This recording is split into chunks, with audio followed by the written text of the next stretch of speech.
Hai, jumpa lagi di Gadis Bola yang akan menyajikan informasi terupdate mengenai tim nasional Indonesia. Simak berita selengkapnya berikut ini.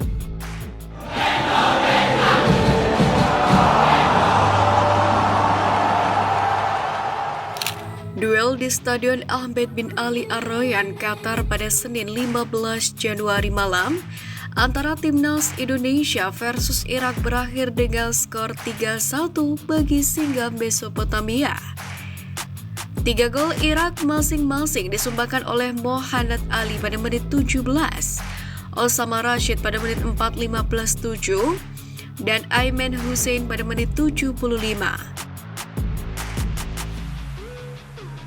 Sementara itu Indonesia sempat membalas lewat gol Marcelino Ferdinand pada menit 37. Irak sendiri memang mencoba mengontrol pertandingan sejak peluit dibunyikan. Baru 3 menit mereka mengancam lewat sundulan Osama Rashid yang beruntungnya melebar dari target.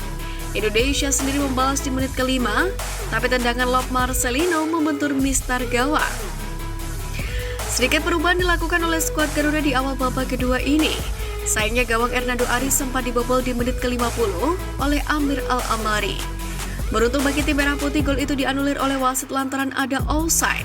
Kedua kesebelasan pun berusaha mengintip kelengkahan masing-masing. Hal itu kemudian menjadi awal dari gol ketiga Irak di menit ke-75. Sisa waktu pertandingan Irak memilih untuk bertahan, sementara Indonesia tak mampu memanfaatkan situasi itu. Skor 3-1 pun bertahan hingga bubaran. Sebenarnya sebelum gelaran Timnas Indonesia mendapatkan dukungan langsung dari RI1. Nanti di Asian Cup, Qatar berikan yang terbaik untuk Indonesia untuk Garuda mendunia, kata Jokowi. Laga babak pertama Timnas Indonesia versus Irak di Piala Asia 2023 diwarnai kontroversi. Wasit mengesahkan gol Singa Mesopotamia yang dalam prosesnya berbau offside. Momen itu terjadi ketika Suarnatik Naji mengirimkan umpan kepada Muhammad Ali Kadim, lalu Ali Kadim melakukan sundulan yang dapat diblok oleh kiper Hernando Ari. Karena terlibat duel dengan Hernando, Muhannadi Ali Kadim tergeletak di depan gawang Indonesia karena membutuhkan perawatan. Sementara bola hasil blok Hernando Ari itu kemudian melahirkan gelombang serangan Irak berikutnya, yang menghasilkan gol kedua Irak yang dicetak oleh Rashid. Wasit Igis dari Uzbekistan sempat mengecek VAR tapi akhirnya tetap mengesahkan gol kedua Irak. Alhasil keputusan wasit Igis Tantasev menuai kontroversi dan menjadi perdebatan di media sosial. Akibat kejadian ini, netizen menyerbu akun Instagram ALC usai wasit mengesahkan gol kedua Irak ke gawang Timnas Indonesia yang kontroversial di Piala Asia. Gelandang Timnas Indonesia Marcelino Ferdinand mencatatkan sejarah usai mencetak gol ke gawang Irak dalam matchday pertama. Pasalnya gol tersebut tidak hanya menjadikannya sebagai pemain Indonesia pertama yang mencetak gol di Piala Asia sejak Elie Aiboy pada edisi 2007 silam. Namun gol tersebut nyatanya membuat Marcelino masuk sejarah yang lebih luas lagi, di mana dirinya menjadi pemain klub kasta kedua Liga Belgia pertama yang mencetak gol di Piala Asia. Perjuangan skuad Garuda di Piala Asia 2023 telah dimulai pada 15 Januari 2024, yakni dengan menghadapi Irak. Bertandingnya Timnas Indonesia di Piala Asia 2023 ini mengundang komentar dari striker Persija Jakarta, yakni Gustavo Almeida. Striker asal Brazil itu memberikan dukungan penuh kepada Timnas Indonesia.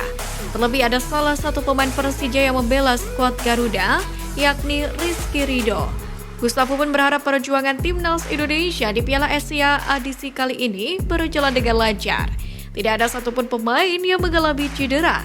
Saya mendoakan agar Rizky Ridho bisa membawa Timnas Indonesia menang dan melangkah jauh di Piala Asia 2023. Tutup ex pemain Arema FC tersebut. Bergabungnya Nadeo Argawinata bersama Timnas Indonesia memang mengejutkan banyak pihak. Masih belum hilang dari ingatan kita saat beberapa pihak menghujat Sintayong gara-gara lebih memilih Syahrul Trisna daripada Nadeo Argawinata. Padahal ditilik dari sudut manapun, Nadeo dianggap lebih unggul.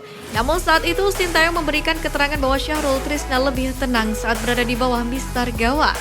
Dalam keterangan yang disampaikan oleh pihak-pihak di sekitar Sintayong, dikatakan pertimbangan pemain dicoret atau dipanggil adalah berkaitan dengan teknis. Pemanggilan Nadeo sendiri dapat dipastikan karena memang tim sangat memerlukan tenaganya. Hal seperti ini seakan tidak ada istilah like and dislike dalam kamus Sintayong. Keberadaan Nadeo Argawinata sendiri atas nama kebutuhan tim dan pada akhirnya membuka beberapa kritik yang sering muncul berkaitan dengan pemanggilan pemain. Nadeo Argawinata cukup terkejut karena dia mendadak dipanggil ke timnas Indonesia. Dalam keterangannya, kiper berusia 26 tahun ini menjelaskan tim pelatih timnas Indonesia sempat menanyakan kondisi dirinya. Pasalnya beberapa tim Liga 1 memang masih dalam masa libur karena kompetisi baru akan bergulir pada Januari ini. Nadeo sendiri dalam kondisi yang prima karena Borneo FC saat ini sedang menjalani pemusatan latihan di Yogyakarta. Dia akhirnya diminta segera merapat ke Qatar bersama skuad Garuda. Merapat ke skuad Garuda, Nadeo pun optimis mereka bisa mendapatkan hasil terbaik di Piala Asia edisi kali ini. Selain itu, bermain di ajang bergengsi di kancah Asia ini bisa menambah pengalaman bagi semua pemain yang hadir.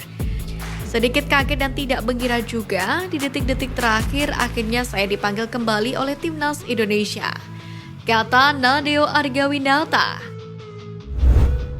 Calon pemain naturalisasi timnas Indonesia Ragnar Oratmangun dipercaya oleh pelatih Fortuna Sittard untuk tampil 90 menit saat berjumpa dengan Sparta Rotterdam di Eredivisie 2023-2024 pada pekan ke-17. Pada laga ini pelatih Fortuna Sittard Denny Bujis memasang Ragnar Oratmangun sebagai sayap kanan. Di sisi lain tim Ragnar harus takluk dengan 0-2. Fortuna Sittard kalah di kandang sendiri. Namun demikian, dikutip dari akun Instagram @bloopers.football pada hari Minggu, Ragnar memiliki catatan yang cukup apik meski mengalami kekalahan. Penilaian secara keseluruhan, Ragnar mendapatkan nilai 7,4 dan memiliki akurasi umpan 92%. Ragnar juga memberikan umpan silang sukses 1 kali dari 2 percobaan. Tercatat juga dia menciptakan 52 sentuhan. Tentu ini menjadi kabar menarik jelang kepindahannya menjadi WNI untuk membela timnas Merah Putih. Sempat harus menepi dari timnya karena mengalami masalah penyumbatan pembuluh darah vena. Bek timnas Indonesia JIZ akhirnya tinggal menunggu waktu untuk bisa kembali ke Venezia FC. Bahkan dalam waktu dekat dia akan kembali menjalani latihan dengan klubnya tersebut. Dalam hal ini pelatih Venezia Paolo Vanoli menjelaskan JIZ saat ini dalam kondisi yang cukup berbeda. Sebab dia juga sudah menjalani pemulihan dan absen cukup lama. Mantan pelatih Inter Milan tersebut pun memastikan sang pemain akan segera kembali dalam sesi latihan tim. Namun demikian mereka masih menunggu hasil pemeriksaan terakhir dari tim medis untuk mengambil keputusan lanjutan. 2 hari sebelum opening seremoni Piala Asia 2023, para pemain dan staf pelatih timnas Indonesia sempat diundang ke Kedutaan Besar Republik Indonesia atau KBRI di Doha, Qatar. Dalam video yang beredar memperlihatkan para pemain keturunan seperti Justin Hubner, Rafael Struijk hingga Ivar Jenner tengah menyanyikan lagu Indonesia Raya di KBRI Doha. Meski terlihat agak belepotan, tampak raut wajah mereka harus sekaligus bangga bisa menyanyikan lagu kebangsaan Indonesia Raya. Hal ini menjadi sangat membanggakan karena memang bendera merah putih milik Indonesia kembali berkibar di ajang sepak bola terbesar di Asia ini untuk pertama kalinya sejak 2007 silam. Hal ini jelas menjadi sebuah kehormatan tersendiri juga bagi masyarakat Indonesia. Pakar sepak bola asal Inggris Steve Darby mengungkapkan alasan timnas Indonesia sulit berprestasi di level regional maupun kontinental. Padahal menurutnya Indonesia memiliki banyak pemain berbakat dan diarsiteki oleh pelatih yang bagus. Dalam hal ini Darby menjelaskan sepak bola Indonesia telah dihancurkan oleh campur tangan politik dalam pengelolaannya. Negara ini memiliki populasi yang besar dan sangat menyukai sepak bola. Namun Indonesia menjadi korban campur tangan politik yang terlalu mendalam dalam pengelolaan sepak bola. Jika manajemen dan pembinaan didukung dengan baik, ini merupakan lawan yang sangat berat, kata pria kelahiran Liverpool tersebut.